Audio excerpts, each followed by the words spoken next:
بسم اللہ الرحمن الرحیم۔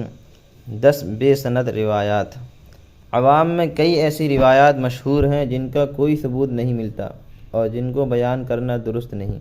یہاں ایسی 10 بے سند روایات ملاحظہ فرمائیں۔ روایت نمبر 1، مسجد میں بال کا ہونا ایسا ہے جیسا کہ مردار گدھے کا ہونا، اس لیے مسجد سے بال نکالنا ایسا ہے جیسا کہ مسجد سے مردار گدھے کو نکالنا۔ تحقیق، یہ روایت ثابت نہیں۔ روایت نمبر 2، ایک صحابی کے چہرے پر داڑھی کا صرف ایک ہی بال تھا، انہوں نے اس بال کو بھی کٹوا دیا تو حضور اقدس صلی اللہ علیہ وسلم نے ارشاد فرمایا کہ تم نے وہ ایک بال کیوں کٹوا دیا؟ اس سے تو ایک فرشتہ جھولا کرتا تھا۔ تحقیق، اس روایت کا بھی کوئی معتبر ثبوت نہیں ملتا۔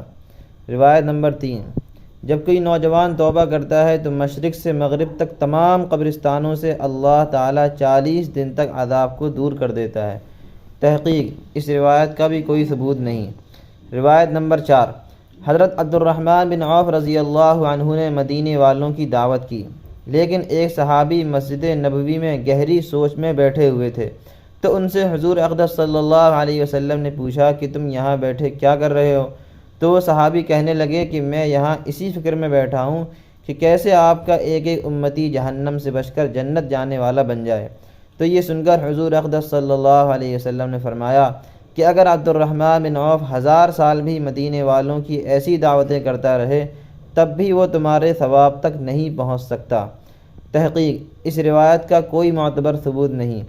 روایت نمبر 5، بے نمازی کی نحوست 40 گھروں تک پھیل جاتی ہے۔ تحقیق، یہ روایت ثابت نہیں۔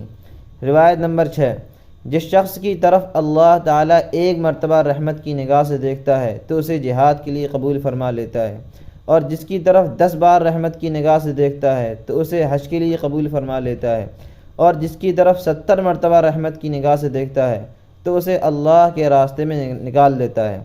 تحقیق، اس روایت کا کوئی معتبر ثبوت نہیں۔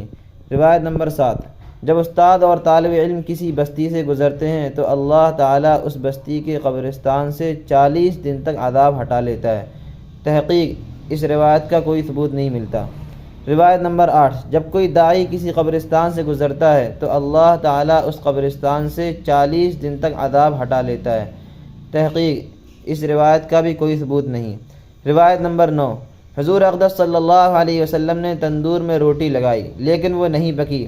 جب وجہ پوچھی گئی تو فرمایا کہ جس چیز کو محمد کے ہاتھ لگ جائیں اس کو آگ نہیں چھو سکتی۔ تحقیق، یہ روایت بھی ثابت نہیں۔ روایت نمبر 10، جو شخص اللہ تعالیٰ کے راستے میں نکلتا ہے تو اس کے گھر کی حفاظت کے لیے اللہ تعالیٰ 500 فرشتے مقرر فرما دیتا ہے۔ تحقیق، اس روایت کا بھی کوئی معتبر ثبوت نہیں ملتا۔ تبصرہ، مذکورہ 10 روایات کا حضور اقدس صلی اللہ علیہ وسلم اور حضرات صحابہ کرام سے کوئی ثبوت نہیں ملتا۔ ان روایات کی نہ تو کوئی صحیح سند ملتی ہے اور نہ ہی کوئی ضعیف سند، اس لیے ان کو بیان کرنے سے اجتناب کرنا اور بچنا چاہیے۔ احادیث بیان کرنے میں شدید احتیاط کی ضرورت۔ احادیث کے معاملے میں بہت ہی زیادہ احتیاط کی ضرورت ہے، کیونکہ کسی بات کی نسبت حضور اقدس حبیب خدا صلی اللہ علیہ وسلم کی طرف کرنا یا کسی بات کو حدیث کہہ کر بیان کرنا بہت ہی نازک معاملہ ہے، جس کے لیے سخت احتیاط کی ضرورت ہوا کرتی ہے۔ آج کل بہت سے لوگ احادیث کے معاملے میں کوئی احتیاط نہیں کرتے، بلکہ کہیں بھی حدیث کے نام سے کوئی بات مل گئی تو مستند ماہرین اہل علم سے اس کی تحقیق کیے بغیر ہی اس کو حدیث کا نام دے کر بیان کر دیتے ہیں، جس کے نتیجے میں امت میں بہت سی من گھڑت روایات عام ہو جاتی ہیں، اور اس کا بڑا نقصان یہ بھی ہوتا ہے کہ ایسی بے اصل اور غیر ثابت روایات بیان کر کے حضور اقدس صلی اللہ علیہ وسلم پر جھوٹ باندھنے کا سخت گناہ اپنے سر لے لیا جاتا ہے۔ ذیل میں اس حوالے سے 2 احادیث مبارکہ ذکر کی جاتی ہیں تاکہ اس گناہ کی سنگینی کا اندازہ لگایا جا سکے اور اس سے اجتناب کیا جا سکے۔ نمبر 1، صحیح بخاری میں ہے کہ حضور اقدس صلی اللہ علیہ وسلم نے ارشاد فرمایا کہ جس شخص نے مجھ پر جان بوجھ کر جھوٹ باندھا تو وہ اپنا ٹھکانہ جہنم میں بنائے۔ نمبر 2، صحیح مسلم میں ہے کہ حضور اقدس صلی اللہ علیہ وسلم نے فرمایا کہ مجھ پر جھوٹ نہ بولو، چنانچہ جو مجھ پر جھوٹ باندھتا ہے تو وہ جہنم میں داخل ہوگا۔